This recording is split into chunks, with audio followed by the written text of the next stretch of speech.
¿Y si el pueblo sumergido no desapareció? Simplemente se hundió más abajo. Y espera. Krasny Yar fue borrado sin hacer ruido. Las casas fueron desmanteladas.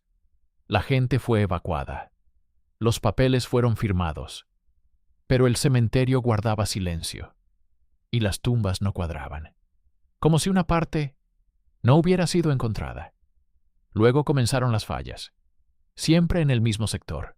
Siempre a la misma hora. Aparecieron círculos en el agua. Los dibujaban desde las profundidades. Perfectos. Como una señal. Filmaron. Y ocultaron las imágenes. Después llegaron aquellos, sin nombres. Se llevaron los materiales. Y ordenaron guardar silencio. Y el buzo regresó con un libro. Las páginas estaban secas. Bajo el agua. Y allí había una frase que no debería existir. No la incluyeron en ningún informe. Porque ellos no querían que esto se supiera. Y ahora conocerás la verdad. Dicen que cada lugar tiene su propio latido. Krasny Yar latió durante exactamente 200 años, desde el mismo día en que la primera piedra de su templo fue colocada en los cimientos. El año 1796. 238 casas. Un cementerio en la colina, donde el viento siempre soplaba desde el río. Y una fecha exacta de muerte. 23 de abril de 1954, exactamente a las 11 de la mañana. Nadie gritó, nadie se rebeló. Los preparativos avanzaron como un mecanismo bien engrasado. La gente fue evacuada en primer lugar. Los camiones llegaban según el horario, como autobuses en su ruta. Las casas eran desmontadas tronco por tronco. Cada tronco era registrado, numerado, enviado más lejos. Racional, rápido, sin emociones innecesarias. Pero el cementerio guardaba silencio. Las casas se desmontaban en vigas. Cada viga se registraba, se numeraba, se enviaba más lejos. Racional, rápido, sin emociones innecesarias. Pero el cementerio permanecía en silencio. 470 tumbas. La brigada de exhumación trabajaba desde el amanecer hasta el anochecer, pero las cifras no cuadraban. 112 de 470. El ingeniero Gromov estaba de pie al borde de la excavación y miraba las filas de cruces intactas. Su ayudante, un joven de rostro pálido, se movía inquieto a su lado. «Camarada Gromov, no llegamos a tiempo». «Lo veo. ¿Qué vamos a hacer?» El ingeniero encendió un cigarrillo. El humo se disolvió en el frío aire de abril. Seguir trabajando. Pero al día siguiente llegó la orden. Breve, seca. Acelerar los plazos. El agua se soltaría antes de lo previsto. Razones técnicas. Cambio de las condiciones meteorológicas. Optimización del proceso. La gente murmuraba en los fumaderos, se miraban junto a los planos, pero firmaban los papeles. Sello tras sello. El templo era lo último que quedaba.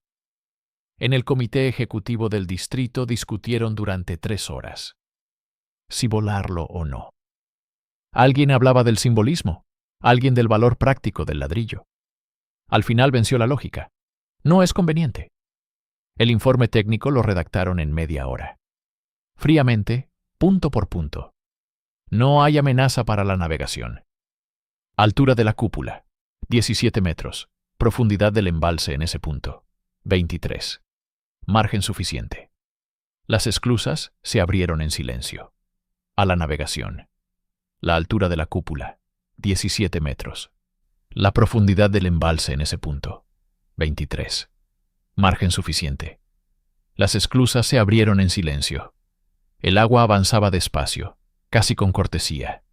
No rugía, no destrozaba las orillas, simplemente subía. Primero la hondonada, luego los huertos. Las calles desaparecían una tras otra, como si alguien las borrara con un paño suave. La cerca del cementerio quedó bajo el agua al anochecer.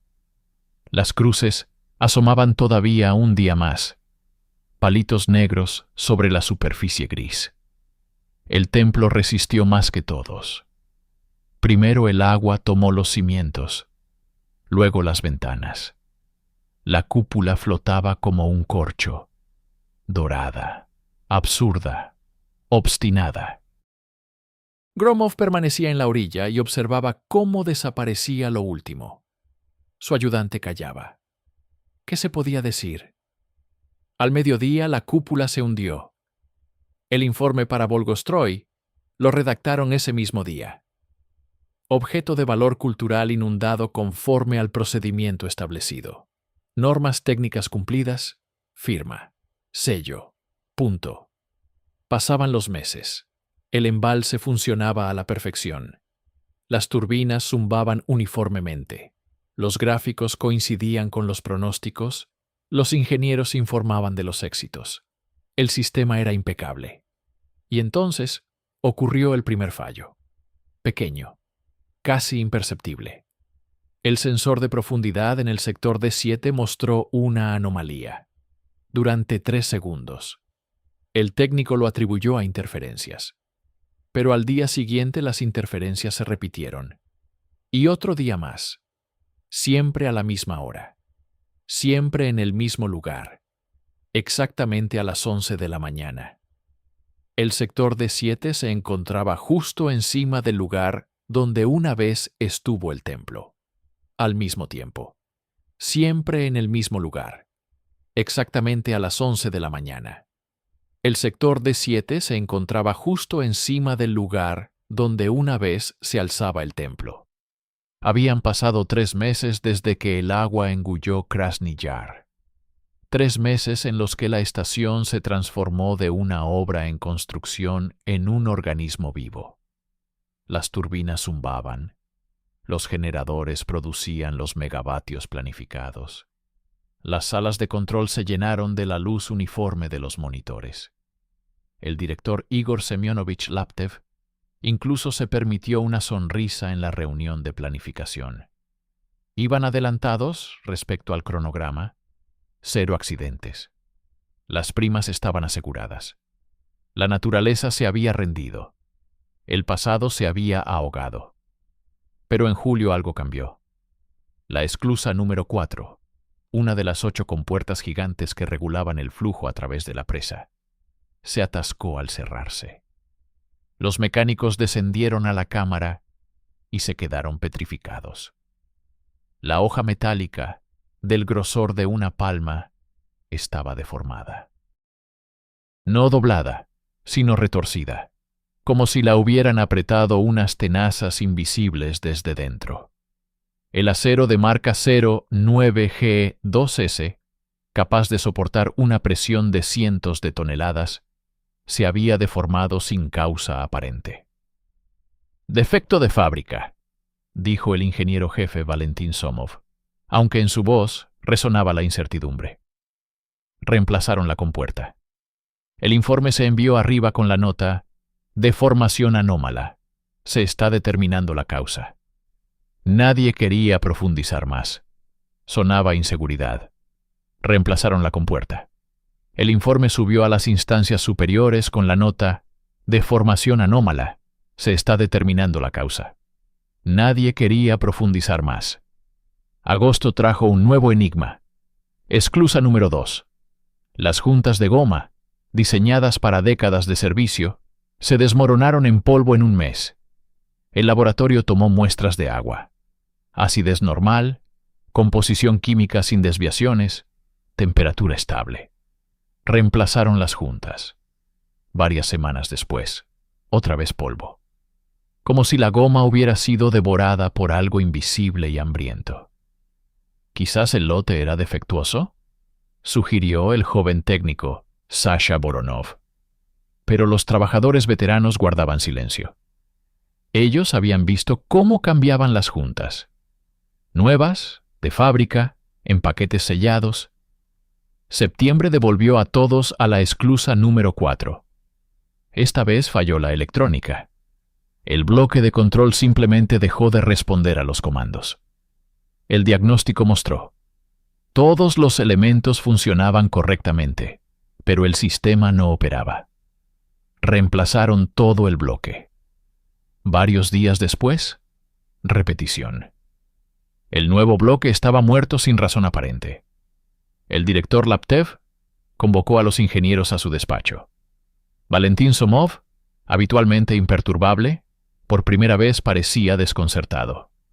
A su lado estaban el jefe de turno, Oleg Kravtsov, y el electricista Piotr Suev. Ambos evitaban el contacto visual. No entiendo las palabras no sé, pronunció fríamente el director. Tenemos un sistema. El sistema tiene reglas. Encuentren la causa. Pero no había causa. Solo había estadísticas. La esclusa número 4 fallaba con más frecuencia que las demás.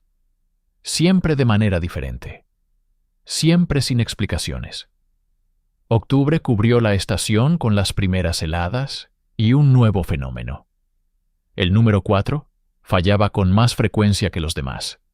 Siempre de manera diferente. Siempre sin explicaciones. Octubre cubrió la estación con las primeras heladas y un nuevo fenómeno. El despachador del turno de noche, Fyodor Krapivin, un hombre de más de 40 años, con el rostro castigado por el insomnio, estaba sentado junto a la ventana de la sala de despacho con un termo de café. Noche cerrada.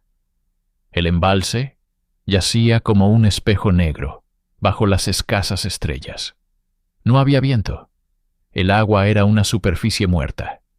Y de repente, círculos. Ondas concéntricas perfectas que se expandían, como si alguien hubiera arrojado una piedra. Pero no había ninguna piedra. Los círculos partían de un solo punto, a 100 pasos de la presa, justo frente a la esclusa número 4.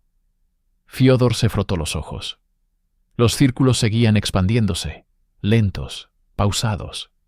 Luego se detuvieron. El agua volvió a quedar inmóvil. Anotó en el registro. Noche cerrada, actividad ondulatoria sin causa visible, sector D4. Por la mañana informó al jefe de turno. Oleg Kravtsov lo escuchó y se encogió de hombros. ¿Corriente submarina? ¿O diferencia de temperaturas? El agua se enfría de manera irregular. Fyodor quiso objetar. Los círculos eran demasiado perfectos. Pero guardó silencio. En el sistema no aprecian a quienes hacen preguntas de más. Los círculos aparecieron de nuevo. La noche siguiente. A la misma hora. Desde el mismo punto. Luego, otra vez. Y otra más. Siempre a la misma hora. Siempre en el mismo lugar. Siempre junto a la esclusa número 4. A la noche siguiente. A la misma hora. Desde el mismo punto. Luego, una vez más. Y otra. Siempre a la misma hora. Siempre en el mismo lugar. Siempre junto a la esclusa número 4. Valentín Somov no creía en lo místico. Creía en los planos, los cálculos y la física. Pero cuando el despachador nocturno informó por cuarta vez sobre los círculos, el ingeniero jefe sacó un viejo mapa, ese mismo, desgastado, con anotaciones en lápiz rojo. El mapa de la inundada Krasny Yar. Lo superpuso sobre el plano del embalse. Hizo coincidir las coordenadas. Verificó la escala. El punto desde el cual se expandían los círculos coincidía con la cúpula de la iglesia sumergida de la protección de la Santísima Virgen. Precisión, hasta el metro. Valentín permanecía sentado en el despacho vacío, contemplando los dos mapas. El papel viejo olía a polvo y a algo más, algo rancio, como el aire de una cripta. Deslizó el dedo por la línea roja de la cúpula. Llamaron a la puerta. Valentín Petrovich. La voz del técnico temblaba. Esclusa número 4. Otra vez fallo. Esta vez, total. No responde a nada. El ingeniero jefe levantó lentamente la cabeza. Tras la ventana, en la penumbra del amanecer, se ennegrecía la superficie del embalse. En algún lugar allí, a una profundidad de varias decenas de metros, se alzaba la cúpula de la iglesia. y algo bajo el agua continuaba emitiendo señales. El 22 de noviembre, la esclusa número 4 dejó de existir como construcción de ingeniería. No se atascó, no falló, murió. Así lo registró en el libro de guardia el mecánico jefe Gavrilov, un hombre que en 20 años de trabajo no se había permitido ni una sola palabra de más. Las compuertas quedaron bloqueadas por completo. Entre ellas, algo. Y el mecánico Gavrilov, un hombre que en 20 años de trabajo no se había permitido ni una sola palabra de más.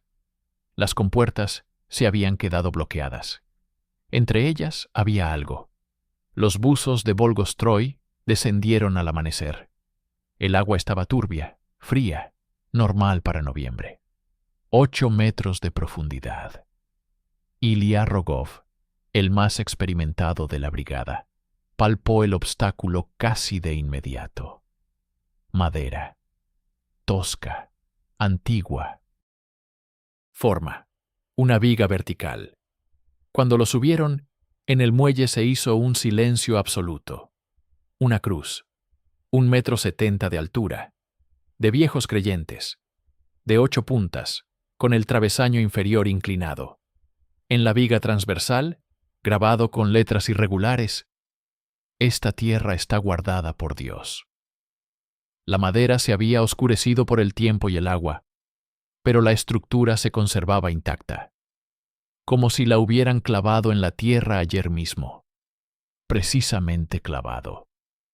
La base de la cruz estaba astillada, como por el golpe de una almádena. Alguien la había hundido en el fondo con la fuerza de la desesperación. «Del cementerio», dijo Rogov con voz apagada, sacudiendo el agua de sus guantes. «De las que no pudieron trasladar antes de la inundación». Pero la lógica se desmoronaba ante sus ojos. El cementerio se encontraba a varios kilómetros de la esclusa. Río arriba. La cruz no podía haber llegado hasta allí por sí sola, ni por la corriente ni por casualidad. 8 metros de profundidad, justo entre las compuertas, como si alguien supiera exactamente dónde golpear. Somov permanecía de pie al borde del muelle, mirando la cruz. El viento agitaba los faldones de su abrigo negro. Guardó silencio durante mucho tiempo. Demasiado tiempo. «Soliciten autorización para inspeccionar el fondo junto a la iglesia», pronunció finalmente. «Completa, con cartografía». Su adjunto, Kravtsov, palideció. Mucho tiempo. «Soliciten autorización para inspeccionar el fondo junto a la iglesia», pronunció finalmente. «Completa, con cartografía». Su adjunto, Kravtsov, palideció. «Vladimir Petrovich, esto detendrá la construcción como mínimo una semana. Moscú no lo perdonará. Moscú no perdonará si construimos la presa sobre huesos, y luego se derrumba», respondió Somov en voz baja. «Hagan lo que les he dicho». Varios días después llegó la respuesta. La inspección se encomendó a la expedición de trabajos subacuáticos de propósito especial. La élite. Aquellos que habían rescatado submarinos hundidos y desminado puertos después de la guerra. Si ellos no encontraban una explicación, significaba que no la había. Enviaron a 3 el 25 de noviembre, por la mañana. Piotr Ivaniukov, jefe del grupo. De mediana edad, rostro surcado de arrugas como un mapa de profundidades. Hablaba poco, observaba mucho. Ilya Kostin, especialista en trabajos con visibilidad nula. Delgado, con dedos nerviosos que constantemente manipulaban algo. Un cable, un mosquetón, el borde de la chaqueta. Stepan Mujin, recuperación de objetos. Ancho de espaldas, con manos capaces de sujetar una cadena de ancla. El briefing tuvo lugar en el barracón número 7. Una lámpara de queroseno humeaba, proyectando sombras sobre el mapa del fondo extendido en la mesa. «Profundidad 12 metros 4 centímetros», informaba monótonamente el técnico. «Temperatura del agua 4 grados positivos». Visibilidad nula. Fondo limoso. Capa de hasta 1,5 metros. Corriente débil, pero impredecible debido a las esclusas. Ivaniukov asintió. Costin encendió un cigarrillo. Mujin estudiaba en silencio el esquema de anclajes. ¿Qué buscamos?, preguntó finalmente Costin. Débil, pero impredecible debido a las esclusas. Ivaniukov asintió. Costin encendió un cigarrillo. Mujin estudiaba en silencio el esquema de los anclajes. ¿Qué buscamos?, preguntó finalmente Costin. Somov dudaba en responder. Luego sacó y puso sobre la mesa la fotografía de la cruz. Explíquenme cómo pudo acabar esto en la esclusa. El jefe del grupo tomó la imagen y la acercó a la luz. Su rostro no cambió. No pudo, dijo simplemente. Pero si acabó ahí, encontraremos la causa. La primera salida al punto la fijaron para la mañana siguiente. El amanecer era gris, el cielo bajo. El agua en la esclusa parecía negra, oleaginosa. Ivaniukov descendía primero. Costin aseguraba el cable. Mujin estaba junto al cabrestante, listo para izarlo en cualquier momento. La inmersión duró menos de 1 minuto. Cuando alcanzó el fondo, se quedó inmóvil. El agua era viscosa, grasa, como si alguien hubiera disuelto en ella algo pesado, denso, incorrecto. Pasó la mano. La resistencia se sentía incluso a través del guante. La temperatura era la misma. La densidad, otra. Tiró del cable, señal de todo en orden, pero le zumbaban los oídos. Y en el pecho, bajo las costillas, algo frío arañaba. El agua aquí estaba viva. Y esperaba. En la madrugada del 4 de diciembre, la barcaza se detuvo en el punto. El agua era negra como el petróleo. Somov fumaba en la popa, entornando los ojos por el viento. Ivaniukov revisaba el equipo por tercera vez, un hábito que le había salvado la vida en el Báltico. La ecosonda parpadeaba monótonamente, fondo uniforme, ninguna protuberancia, ninguna anomalía. «Aquí no hay nada», dijo el buzo sin apartar la vista de la pantalla. Somov dio una calada tan profunda que el cigarrillo resplandeció en naranja. Upov. «Ninguna anomalía». «Aquí no hay nada», dijo el buzo sin apartar la mirada de la pantalla. Somov dio una calada tan profunda que el cigarrillo resplandeció en naranja. «Las coordenadas son exactas. Desciende». El buzo quiso objetar, pero se lo pensó mejor. Con Somov no se discute, especialmente cuando te mira así, como si viera a través de ti, como si percibiera algo a tus espaldas. Se puso el casco. El agua lo recibió sin hacer ruido. La luz desapareció casi de inmediato. A varios metros de profundidad solo quedaba una neblina grisácea, un poco más abajo, oscuridad absoluta. La linterna cortaba la turbiedad con un haz estrecho, iluminando partículas de limo en suspensión. Visibilidad, 1 metro, como mucho 1,5 metros. Contaba los pasos mentalmente. El fondo estaba vacío. Arena, piedras, un fragmento de red de pesca. La radio cobró vida con un chasquido. ¿Qué hay ahí? Nada. No hay ningún objeto. Una pausa. Luego la voz de Somov, cortante. Las coordenadas son exactas. Amplía el radio. El buzo exhaló burbujas y comenzó a moverse en espiral desde el punto central. El agua presionaba contra los tímpanos. Oía su propia respiración. Húmeda, ronca, demasiado fuerte. Y entonces apareció el muro. No gradualmente. No como un objeto que se acerca. Simplemente estaba allí, de repente, de golpe, como si la realidad hubiera cambiado entre 2 fotogramas. Un segundo antes, el vacío.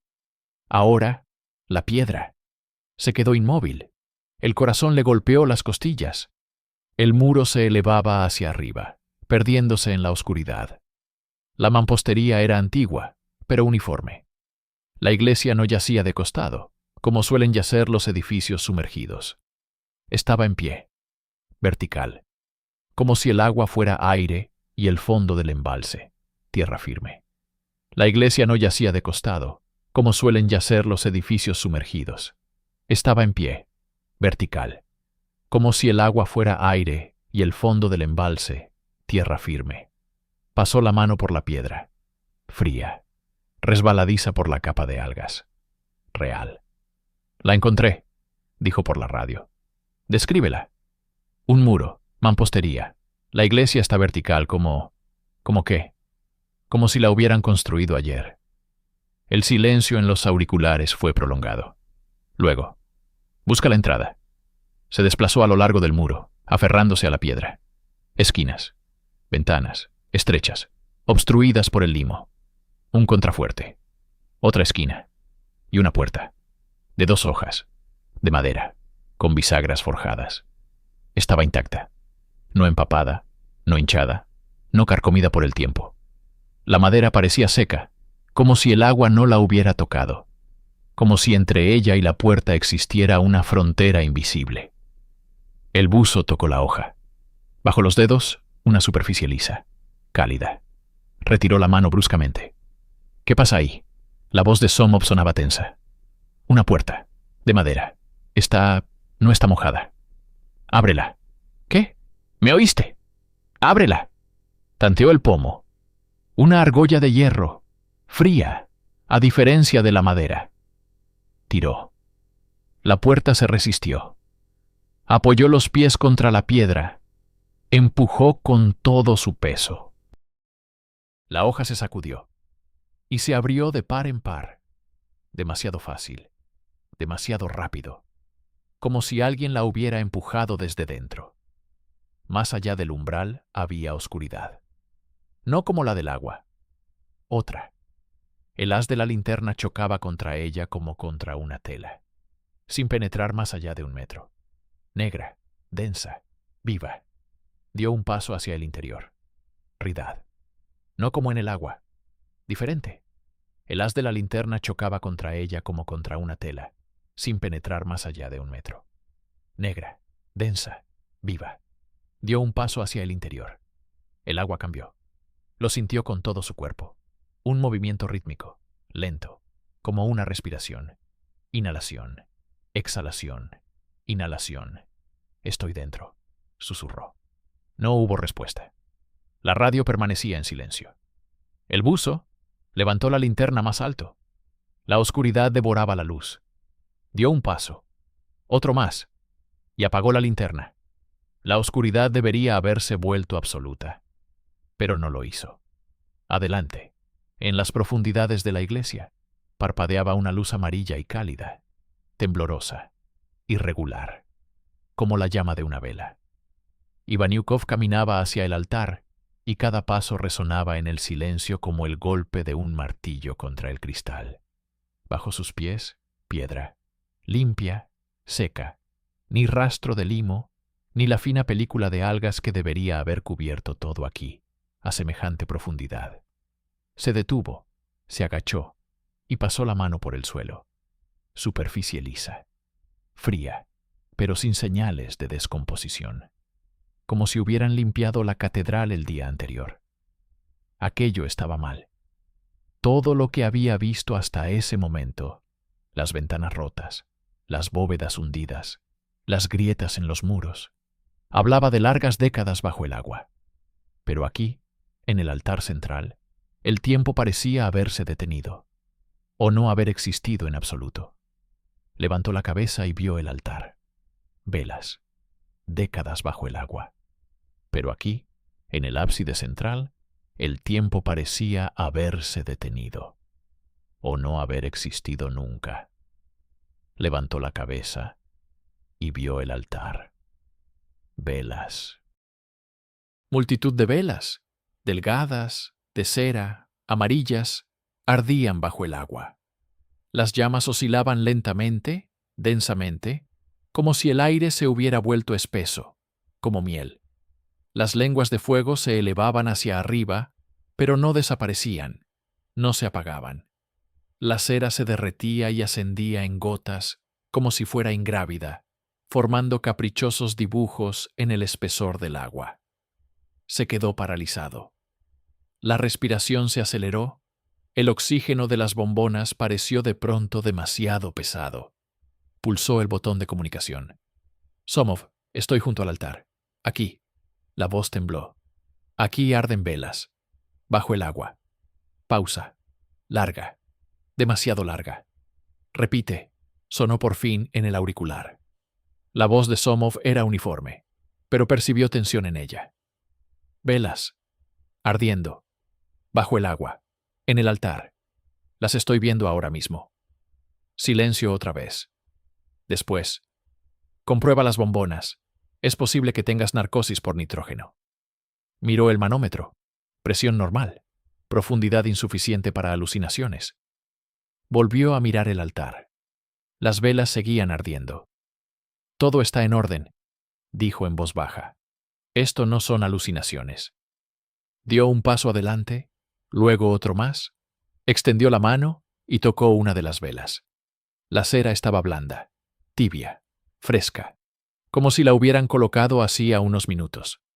Retiró la mano bruscamente, como si se hubiera quemado. Miró sus dedos. En ellos quedaba un rastro de cera, blanquecino y pegajoso. Alguien había colocado estas velas recientemente, pero eso era imposible. Y entonces escuchó el canto. Miró los dedos. En ellos quedaba una marca de cera, blanquecina y pegajosa. Alguien había encendido estas velas hacía poco, pero eso era imposible. Y entonces escuchó el canto. Al principio pensó que era resonancia, la vibración de las estructuras metálicas, el rumor del agua. Pero no, era una voz, masculina, profunda, un canto de viejos creyentes, prolongado y monótono, como una oración antes de la muerte. El sonido provenía de algún lugar en las profundidades de la catedral, desde la nave central. Se quedó inmóvil. El corazón le latía tan fuerte que podía oír sus latidos en las sienes. Lentamente se giró y se dirigió hacia el sonido, intentando no hacer ruido, aunque comprendía que allí, bajo el agua, cualquier movimiento lo delataría. El canto se hacía más fuerte. Entró en la nave central y se detuvo. Ante él, hileras de bancos, de madera, oscurecidos, pero intactos. Y en ellos estaban sentadas personas, alrededor de una veintena, hombres, mujeres, vestidos con sencillez, camisas, vestidos, algo parecido a ropa campesina antigua. Los rostros pálidos, casi blancos, pero sin rastros de descomposición. Los ojos abiertos, mirando hacia adelante, hacia el altar. Las manos juntas en actitud de oración. No podía moverse. Sabía cómo lucían los ahogados. Los cuerpos se hinchan, la piel se desprende. Las extremidades quedan rígidas en posturas antinaturales. Pero estas personas estaban sentadas erguidas, tranquilas, como si simplemente se hubieran quedado inmóviles en oración, y no se movían. Dio un paso más cerca, luego otro. La linterna arrancó de la oscuridad los rostros. Una mujer de mediana edad, un anciano con barba larga, un joven con la boca cerrada. Todos como figuras de cera. Somov susurró en el micrófono. Aquí hay gente, mucha gente. Están sentados. Joven con la boca cerrada. Todos como figuras de cera. Somov susurró al micrófono. Aquí hay gente, mucha gente. Están sentados. ¿Qué significa sentados? Están sentados en los bancos, como si estuvieran vivos. Silencio. Sal de ahí. Inmediatamente. Pero no se movió. No podía. Miraba la figura más cercana. Una mujer con un pañuelo oscuro.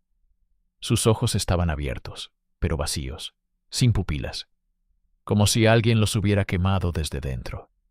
Y entonces ella giró la cabeza, lentamente, con suavidad. El cuello se arqueó y el rostro se volvió hacia él.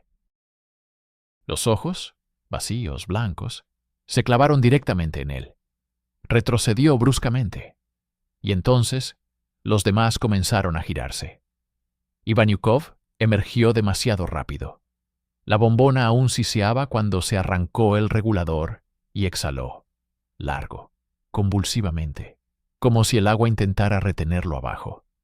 Las manos le temblaban. Sabía que lo notarían. ¿Qué hay ahí? Somov ya estaba junto a la borda, aferrado a la barandilla. El buzo se quitó la máscara. Rostro pálido. Labios apretados. Actividad. Anómala. Exijo el ascenso de todo el grupo. Somov se inclinó más. La voz se volvió más baja, más peligrosa. Confírmalo. Necesito hechos. No sensaciones. Hechos. De lo contrario, yo me hundo como director y tú como especialista. El buzo guardó silencio. Luego asintió. Una vez, brevemente, y volvió a sumergirse. El templo lo recibió de otra manera. El agua parecía haberse vuelto más densa, resistía el movimiento. El canto se intensificó. Ahora no venía de algún lugar lejano, sino desde dentro de las paredes. Vibraba, pulsaba, como si el templo respirara. Más densa, resistía el movimiento. El canto se intensificó. Ahora no venía de algún lugar lejano, sino desde el interior de las paredes. Vibraba, pulsaba, como si el templo respirara. Dirigió la linterna hacia la primera fila. Uno de los hombres, el que estaba sentado con la cabeza gacha, se levantaba. Lentamente, sin esfuerzo, las manos juntas en oración. El cuerpo se movía con suavidad, como si fuera ingrávido. No flotaba, se elevaba. Los pies se despegaron del suelo. Los ojos se abrieron. El buzo retrocedió, profesionalmente, sin pánico.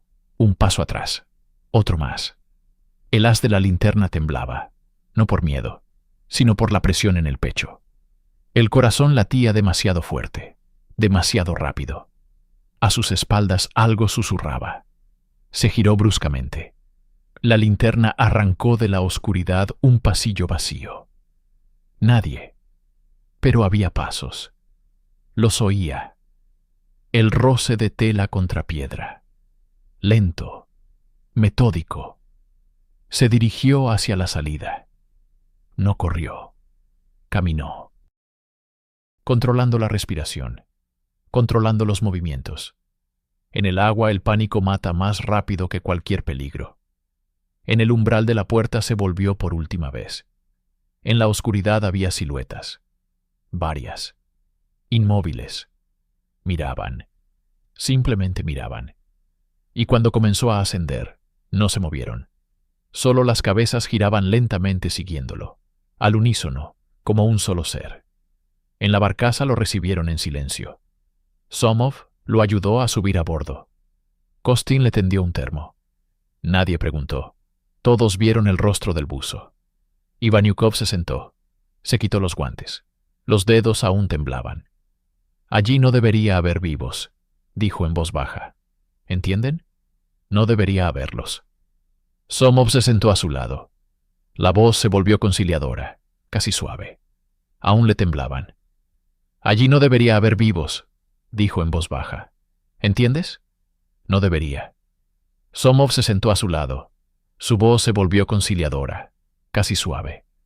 Conservación de los cuerpos, agua fría, ausencia de oxígeno, ilusión de movimiento. Bajo el agua la percepción se distorsiona, tú lo sabes. El buzo lo miró largamente. Luego negó con la cabeza. He visto ahogados, muchos. Esto es diferente. No flotan, están de pie y cantan. El silencio cayó pesadamente sobre la barcaza. Somov apretó la mandíbula. Luego exhaló. Kostin, prepárate para la inmersión. Necesitamos objetividad. Kostin era más joven, más experimentado, más tranquilo. Asintió, revisó el equipo y descendió bajo el agua sin palabras innecesarias. Abajo todo era tal como Ivaniukov lo había descrito. Las velas ardían con una llama uniforme e imposible. 23 figuras. El suelo limpio, demasiado limpio. El buzo se movía lentamente a lo largo de las filas, contando, registrando, profesionalmente, metódicamente. Entonces, una de las figuras abrió la boca. No se giró, no se movió. Simplemente abrió la boca y el canto surgió desde dentro. Puro, claro, vivo. Se quedó inmóvil. La linterna cayó. El haz se deslizó por el suelo, arrancando de la oscuridad bordes de mantos, pies descalzos, manos cruzadas. Levantó la linterna. Se giró hacia la salida.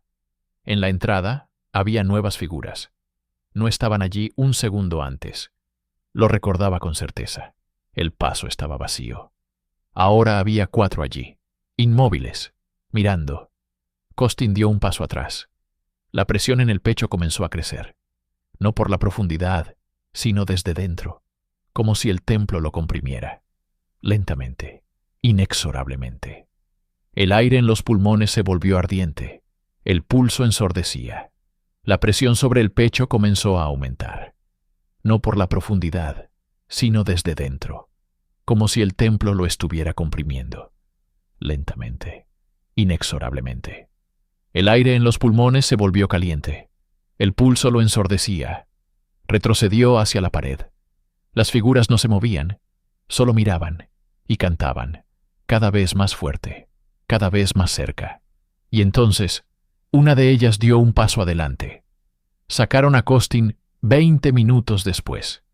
Estaba sentado en el suelo, apoyado contra la pared, mirando fijamente un punto. Cuando Somov le tendió la cantimplora con agua, el teniente bebió, sin apartar la vista del suelo.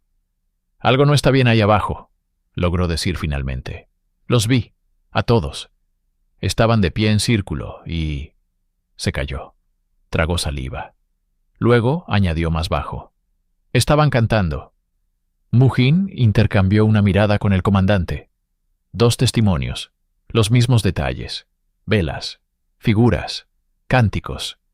Demasiadas coincidencias para una alucinación colectiva. Somov se enderezó lentamente. «Si escribimos un informe ahora, nos darán de baja a todos por inestabilidad psicológica», dijo con voz firme. «Necesitamos pruebas, algo material». Mujin asintió. Ya sabía lo que el comandante diría a continuación. «Una cámara», pronunció. «Una cámara de cine. Si realmente hay algo ahí, la película lo registrará». 1 hora después, Mujin estaba frente a la entrada del objeto, con la cámara Krasnogorsk 3 colgada del pecho. La película era nueva, verificada 2 veces. La linterna sujeta al hombro, sin excusas posibles. 2 minutos dentro, dijo Somov. Filmas todo lo que veas. Sales. ¿Entendido? Mujin asintió. Su mano se posó sobre la puerta. El metal estaba frío, casi helado. Empujó la hoja. Dentro ardían velas. Comes todo lo que ves. Sales. ¿Entendido? Mujin asintió. Su mano se posó sobre la puerta. El metal estaba frío, casi helado. Empujó la hoja. Dentro ardían velas. Decenas de velas, dispuestas en filas ordenadas a lo largo de las paredes. Las llamas no temblaban, aunque la corriente de aire debería haber recorrido el recinto. Encendió la cámara, girando lentamente el objetivo. Las figuras estaban exactamente donde Costin las había descrito. 7 personas con ropa oscura, los rostros ocultos bajo capuchas. Inmóviles, demasiado inmóviles. La cámara chasqueaba, capturando cada detalle. Los pliegues de la tela, los dedos entrelazados sobre el pecho, el calzado, botas viejas, gastadas, con suelas sucias. Mujin dio un paso adelante, otro más. La cámara seguía disparando. Y entonces, una de las figuras parpadeó.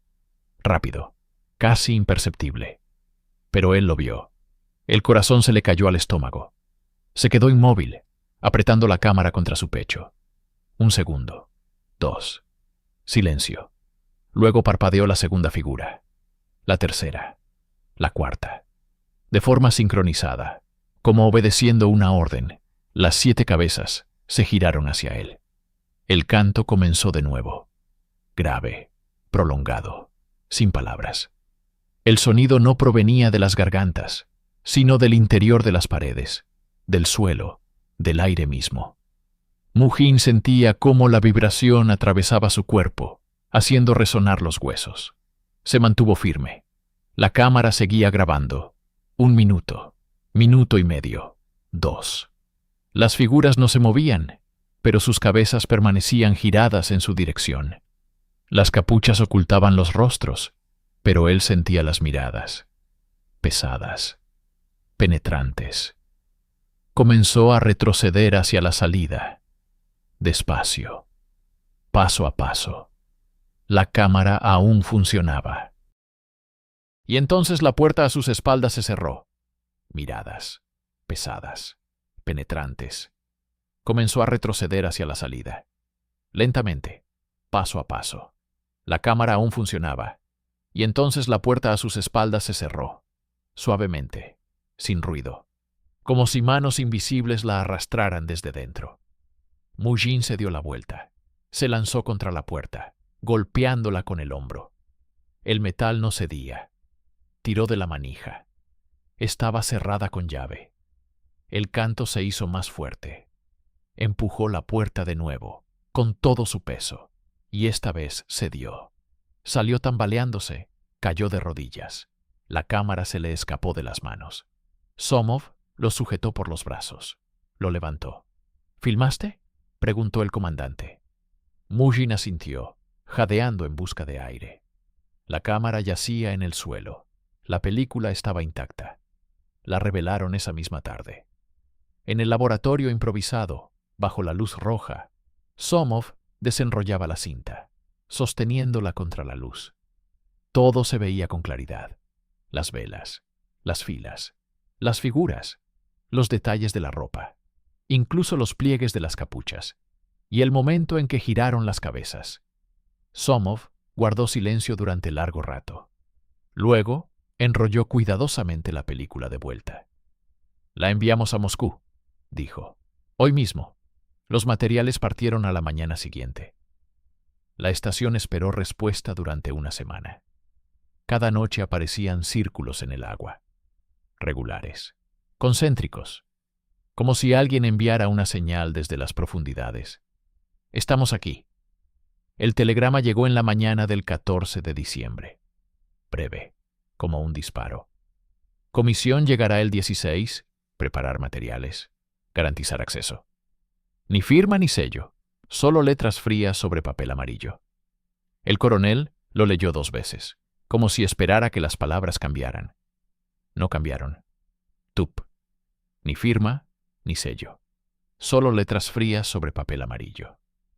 El coronel la leyó 2 veces, como si esperara que las palabras cambiaran.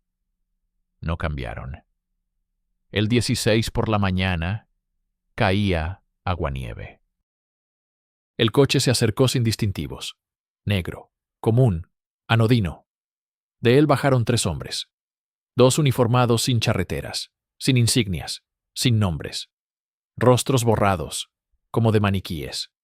El tercero, canoso, con gafas, con abrigo de civil, se presentó simplemente. Consultor de asuntos especiales. No dio su apellido. Ninguno lo dio. Los condujeron a una sala donde había un proyector. Pusieron la película sin preámbulos. El consultor se sentó en la primera fila. Los oficiales detrás.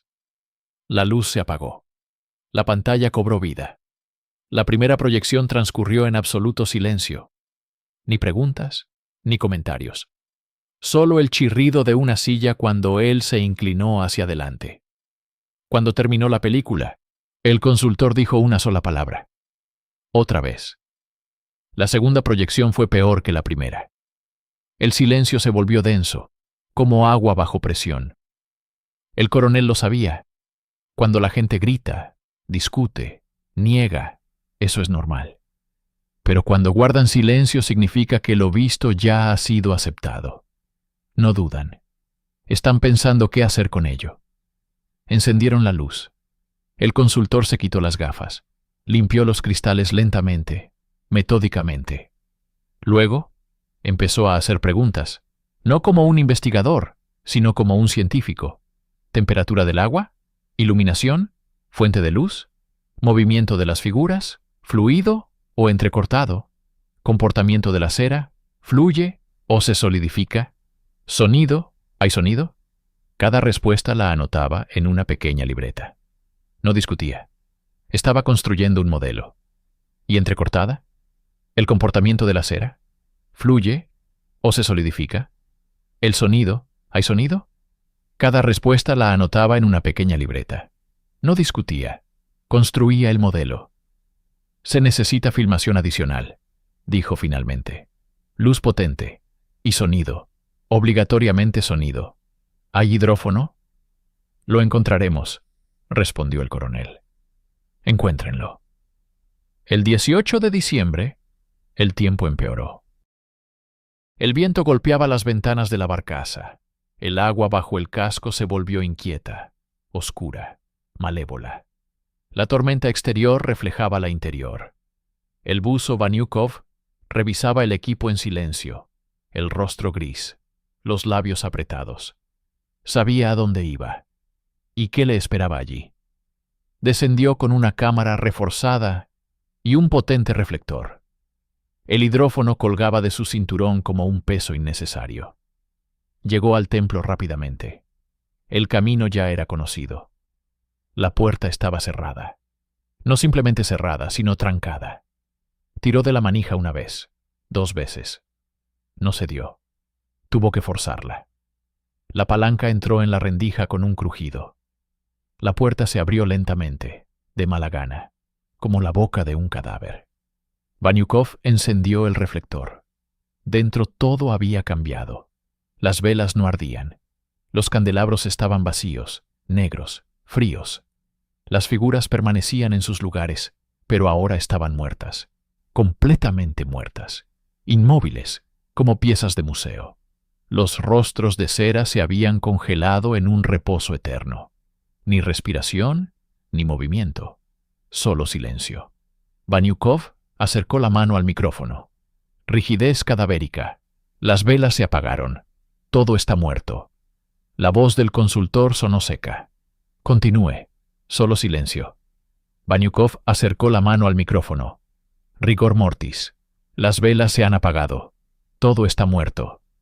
La voz del consultor sonó seca. Continúe. El buzo rodeó lentamente la sala. La cámara registraba cada detalle. Manos de cera, cruzadas sobre las rodillas. Cuencas vacías. Labios apretados en muda oración. Todo como antes. Casi. Se detuvo junto a la pared del fondo. Una figura había desaparecido. El lugar estaba vacío. Solo quedaba una marca en el suelo. Una mancha oscura donde antes se sentaba alguien. Vaniukov iluminó el rincón, detrás de la columna, bajo los bancos. Nadie. Falta una, informó. Ha desaparecido. El silencio en el auricular se prolongó demasiado. Búsquela, dijo finalmente el consultor. Vaniukov se dirigió hacia la puerta lateral, la que conducía a una pequeña habitación. La puerta estaba entreabierta. Entró. La habitación resultó ser diminuta. Una celda, nada más. En el rincón había una mesa. Sobre la mesa yacía un libro, abierto. El buzo se acercó nadando. Las páginas se mecían en el agua, pero el texto era visible. Caligrafía eslava antigua, descolorida pero legible. Leyó la primera línea. Profecía sobre los últimos días. Más abajo, una lista. Nombres, fechas. La última entrada, 22 de abril de 1954. El agua vendrá. Nosotros permaneceremos. Un día antes de la inundación. Vaniukov se quedó inmóvil. El corazón le latía tan fuerte que parecía que lo oirían arriba. He encontrado un libro, susurró. Aquí está escrito que ellos lo sabían. Vaniukov oyó la voz en los auriculares, seca, profesional, desprovista de emociones. El consultor de la comisión lo pronunció como si se tratara de dar de baja un inventario. Vaniukov escuchó la voz en los auriculares, seca, profesional, desprovista de emociones. El consultor de la comisión lo pronunció como si se tratara de dar de baja un inventario. Retire el libro. ¡Ahora mismo! El buzo no hizo preguntas. Tomó el folio del atril. La encuadernación resultó ser más pesada de lo que parecía, como si dentro no hubiera papel, sino algo denso, vivo. Las páginas estaban húmedas, pero no se deshacían. No se ablandaban, como si el agua aquí no fuera enemiga, sino guardiana. Metió el libro dentro del traje de neopreno y se dirigió hacia la salida de la capilla lateral. La cámara del casco captó una hilera vacía de bancos. El lugar donde había estado la mujer ahora era un vacío abierto. Ningún rastro, ninguna huella en el limo. Solo vacío, como si la hubieran recortado del encuadre. ¿La cámara funciona?, preguntó el buzo, aunque conocía la respuesta. «Funciona», respondió Mushín. «Lo vemos todo». «Entonces, explíquenme cómo se fue». El silencio en los auriculares duró demasiado tiempo. Dio un paso hacia la nave principal y se quedó paralizado. Junto al altar, de espaldas al presbiterio, estaba ella. Aquella misma mujer. No era un fantasma. No era una sombra. Una figura sólida, nítida, casi tangible. El vestido blanco ondeaba en el agua lentamente, como una bandera al viento. El rostro oculto por el cabello, pero la postura, absolutamente viva. No cantaba, no gritaba. Simplemente estaba allí, de pie. Y entonces levantó la mano, despacio, casi solemnemente. Señaló hacia la puerta. El gesto era simple y claro. «Vete». Ella no cantaba, no gritaba, simplemente estaba de pie. Y entonces levantó la mano, lentamente, casi solemnemente. Señaló hacia la puerta. El gesto era simple y claro. «Vete». El buzo sintió cómo algo se comprimía en su pecho. No era miedo, no era pánico, era algo diferente. Como una orden dada no con la voz, sino directamente en la conciencia. Se dio la vuelta y caminó hacia la salida, sin mirar atrás, sin comprobar si ella lo seguía con la mirada. Simplemente caminaba, porque no podía dejar de caminar. La linterna iluminó el marco de la puerta y se detuvo en seco. Las 23 figuras estaban junto a la salida, formadas en fila, hombro con hombro, como un muro viviente, las cabezas giradas hacia él, los ojos, cuencas vacías, miraban. No por casualidad, no caóticamente. Era una disposición deliberada. «Mushín», graznó. «¿Está viendo esto?» «Lo veo». La voz del técnico temblaba. «Camina, simplemente pasa de largo». El buzo dio un paso adelante. Las figuras no se movían. Pasó entre ellas, como atravesando una guardia de honor. El agua fría quemaba la piel. Sentía sus miradas, cada una de ellas, como un roce. Cuando salió al exterior, nadie lo acompañó. Las figuras permanecieron de pie, esperando. El ascenso transcurrió en completo silencio. Entregó el libro al consultor, quien ni siquiera lo miró. Solo asintió y guardó el folio en un contenedor hermético. La película de la cámara fue confiscada de inmediato. La grabación del hidrófono también. La comisión se reunió en la tienda. La reproducción comenzó sin previo aviso. El altavoz cobró vida. NER. La película de la cámara fue confiscada de inmediato. La grabación del hidrófono también. La comisión se reunió en la tienda de campaña. La reproducción comenzó sin previo aviso. El altavoz cobró vida. Al principio ruido de agua. Luego voces. No una sola. Muchas. Femeninas, masculinas, infantiles. Canto. Nítido, polifónico, como si un coro estuviera justo detrás de la pared. 3 minutos. Exactamente 3 minutos. Y luego se cortó. Silencio. ¿Cuándo se cortó?, preguntó el consultor. En el momento en que el buzo salió del templo, respondió Mushín. El consultor lo miró con una mirada larga y pesada. Luego pronunció: cerrar el objeto, acordonar la zona. Ninguna inmersión, ninguna investigación. Es una orden. Los 3 buzos fueron convocados a Moscú al día siguiente. Para declaraciones adicionales, les dijeron. Nadie creyó en esa formulación. Antes de partir, Muzhin estaba sentado junto a la hoguera, mirando el agua. Banyukov se sentó a su lado. «¿Por qué estás callado?», preguntó. El técnico no respondió de inmediato. Luego pronunció en voz baja pero firme. «Están esperando». «¿Quiénes?». «No lo sé. Pero están esperando». Banyukov miró a su compañero. Muzhin siempre había sido un técnico, calculador, frío, preciso. Pero ahora había algo diferente en sus ojos, algo que él mismo no comprendía. «¿Cómo lo sabes?». Muzhin guardó silencio. Luego se levantó y se marchó. Y el agua del embalse permanecía inmóvil, negra. Y en algún lugar del fondo, en el templo inundado, 23 figuras seguían de pie, junto a la salida. Y esperaban. El agua del embalse permanecía inmóvil, negra. Y en algún lugar del fondo, en el templo inundado, 23 figuras seguían de pie, junto a la salida. Y esperaban. El avión aterrizó en Moscú al amanecer. Nada de hotel. Los recibió un SIL negro que los llevó no al centro, sino a las afueras, a un edificio gris sin letrero. Las ventanas eran estrechas, como aspilleras. Dentro olía a jabón institucional y a algo más. Un miedo enquistado. La libertad resultó ser condicional.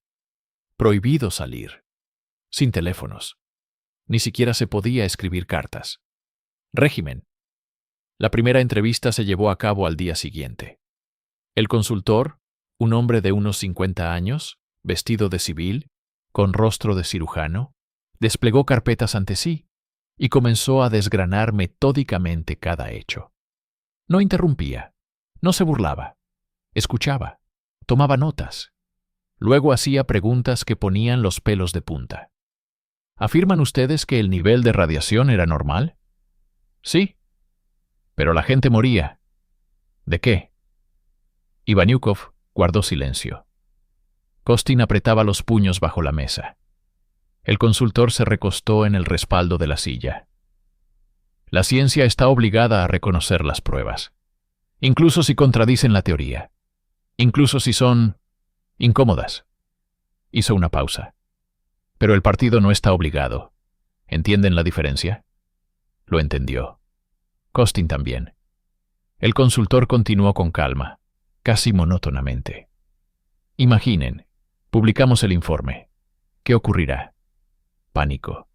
Frenesí religioso. Sectas. La gente empezará a buscar señales, y el partido no puede reconocer aquello que no se explica mediante el materialismo. Eso sería una catástrofe ideológica. Abrió otra carpeta. Por eso todo quedará clasificado, para siempre. Reconocer aquello que el materialismo no puede explicar. Sería una catástrofe ideológica. Abrió otra carpeta más. Por eso todo quedará clasificado, para siempre. Al tercer día los llamaron a la oficina. Sobre la mesa había documentos. El consultor señaló unas líneas en letra pequeña. Firmen. Acuerdo de confidencialidad, de por vida. Banyukov tomó el bolígrafo. Su mano no temblaba. Kostin firmó en silencio. Los dejaron ir una semana después. Pero el conocimiento permaneció dentro de ellos, pesado, como el plomo. Muzhin no regresó con ellos. Empezó a quebrarse aún en Moscú. Insomnio. Se sentaba junto a la ventana por las noches y susurraba. Lo oigo otra vez. Los sedantes no ayudaban. Los médicos se encogían de hombros. Luego cayó en un estado de estupor. Se quedaba sentado durante horas sin moverse, mirando fijamente un punto. Y cuando volvió a hablar, su voz sonaba monótona, como la de un autómata. El servicio no ha terminado. Ellos comenzaron el 22 de abril. Están esperando. Esperan a quien diga las palabras necesarias, para poder liberarse. El consultor eligió un diagnóstico conveniente. Psicosis tras condiciones extremas. Lo aislaron. Baniukov y Kostin lo visitaron en el sanatorio. Paredes blancas, olor a cloro. Mujin estaba sentado en la cama, delgado, pálido, con la mirada vacía. Pero cuando entraron, de repente levantó la cabeza. Miró directamente a Baniukov. «Si prestas atención», susurró, «tú también lo oirás». Baniukov se quedó inmóvil. «Es una conexión», continuó Mujin. «No se rompe. Estuvimos allí. Lo oímos. Ahora ellos nos conocen. Y nosotros a ellos». Kostin palideció. Baniukov apartó la mirada. Salieron al pasillo. Permanecieron en silencio.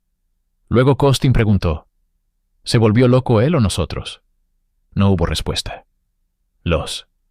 Kostin palideció. Baniukov apartó la mirada. Salieron al pasillo. Permanecieron en silencio. Luego Kostin preguntó, ¿se ha vuelto loco él o nosotros? No hubo respuesta. Antes de partir, el consultor se encontró con Baniukov en la salida. Le puso una mano en el hombro. «Olvídelo», dijo en voz baja. «Simplemente olvídelo».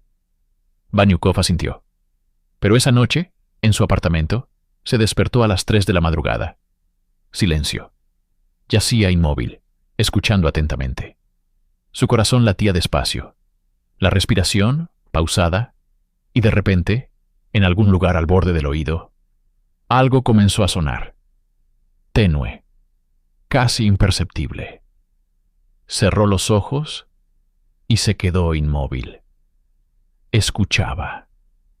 El caso se cerró en la primavera del 55. Sin ruido, sin acta de sesión. Simplemente archivaron los materiales en una carpeta con la clasificación «Conservar permanentemente» y la enviaron al archivo, ese lugar al que no se asoma nadie, sin necesidad especial. La cinta con la grabación, las pistas de audio, el libro que Mujin sostenía en las manos cuando lo sacaron del agua, los informes de los buzos, los dictámenes médicos. La versión oficial sonaba simple: alucinación colectiva provocada por el estrés y el agotamiento extremo. Las personas ven lo que quieren ver, escuchan lo que esperan escuchar. La ciencia lo explica todo. Pero dentro del sistema quedó una grieta. La cinta no alucina. La zona de la iglesia inundada fue declarada área peligrosa. Colocaron boyas. Introdujeron modificaciones en las cartas de navegación. El motivo formal: corrientes impredecibles y relieve complejo del fondo. La razón verdadera permaneció en aquellas carpetas selladas. El miedo a un nuevo contacto. El miedo a que alguien más pudiera escuchar. Profundidad y el complejo relieve del fondo. La verdadera razón quedó en aquellas carpetas selladas. El miedo a un nuevo contacto. El miedo a que alguien más pudiera escuchar. Somov regresó al trabajo 2 meses después. Lo aceptaron de vuelta sin hacer preguntas. Un especialista valioso, un ingeniero experimentado. Diseñaba nuevas secciones del embalse, firmaba planos, intervenía en reuniones. Hablaba del progreso y del futuro. Pero por las noches se despertaba y escuchaba el silencio. Un ingeniero que había creído en la explicabilidad del mundo, ahora se veía obligado a vivir junto a lo inexplicable y fingir que no existía. Esa era su derrota personal, no externa, interna. Baniukov y Kostin continuaron en el servicio. Los trasladaron a diferentes unidades, pero ambos permanecieron en la flota. No volvieron a verse, no se escribieron. Ni siquiera hablaron entre ellos sobre aquella noche. Su conflicto no era externo, sino moral. ¿Cómo seguir viviendo si has visto algo que quiebra los cimientos de tus convicciones? ¿Cómo servir al país si sabes que en sus aguas hay algo que no tiene cabida en los libros de texto? Baniukov a veces se despertaba en medio de la noche y escuchaba. No porque creyera, sino porque temía llegar a creer. Vivió hasta el 96. Antes de morir, tendido en una cama de hospital, le dijo a su hija una sola frase: El pasado no se hunde. Ella no comprendió. No preguntó. Pensó que el viejo deliraba. Costin murió antes, en el 81. Entre sus pertenencias encontraron una libreta. La última anotación era breve. Si el servicio continúa, significa que hay algo que la muerte no interrumpe. Año 2001. Entre sus pertenencias encontraron una libreta. La última anotación era breve. Si el servicio continúa, significa que hay algo que la muerte no interrumpe. Su viuda quemó esa libreta. Dijo que su marido se había vuelto extraño en los últimos años. Silencioso. Como si escuchara algo que los demás no oían. Mugin fue internado en un hospital psiquiátrico. Pasó allí décadas. No era violento. No era peligroso. Simplemente un hombre que escuchaba cantos constantemente. Los médicos probaron diferentes métodos. Medicamentos. Terapia. Nada funcionaba. Él permanecía cortés, tranquilo, incluso lógico en las conversaciones. Pero cada vez que le preguntaban qué escuchaba, respondía siempre lo mismo. Ellos cantan. Todavía cantan. En el año 72, el médico jefe hizo una extraña anotación en el historial clínico. La lógica del paciente se mantiene intacta. El delirio presenta un carácter persistente. Es notable que a veces al personal médico también le parece escuchar un canto lejano. Posiblemente, un efecto acústico del edificio. Esa anotación también fue archivada. Durante años, los pescadores contaban historias. En las noches tranquilas, especialmente en las grandes festividades religiosas, cerca de las boyas se escuchaba un canto lejano, polifónico, ancestral, hermoso y aterrador al mismo tiempo. Los instrumentos no registraban nada. Las grabaciones salían limpias, pero la gente lo escuchaba. Año 2003. Mugin muere en el hospital. Tiene 91 años. Ya no hablaba desde hacía varios años. Simplemente yacía y escuchaba. Pero la gente escuchaba. Año 2003. Mugin muere en el sanatorio. Tiene 91 años. Ya no hablaba desde hacía varios años. Simplemente yacía y escuchaba. Pero el último día, de repente, sonrió. Por primera vez en medio siglo. La enfermera que hacía guardia en la sala contó después. Él miró por la ventana y dijo en voz baja: «Están terminando. Los han liberado». Murió tranquilo. Como si la conexión se hubiera cortado. El mar de Shiguli está en calma. Las boyas permanecen en sus lugares. El cartel reza: «Prohibido el paso». El agua es oscura, profunda, fría incluso en verano. A veces en la superficie se forman círculos concéntricos, sin causa aparente. Los pescadores dicen que es el pez jugando. Los científicos lo explican por las corrientes submarinas. Pero en las noches tranquilas, cuando el viento se calma y la luna se refleja en el agua, se puede escuchar una polifonía sutil, casi imperceptible. Antigua, infinita. El oficio ha terminado. O simplemente ha cambiado de oyente. Se refleja en el agua. Se puede escuchar una polifonía sutil, casi imperceptible. Antigua, infinita. El oficio había terminado. O simplemente había cambiado de oyente. Longitud: 169 caracteres. Dentro del rango objetivo. 162 a 180. El servicio había terminado. O simplemente había cambiado de oyente.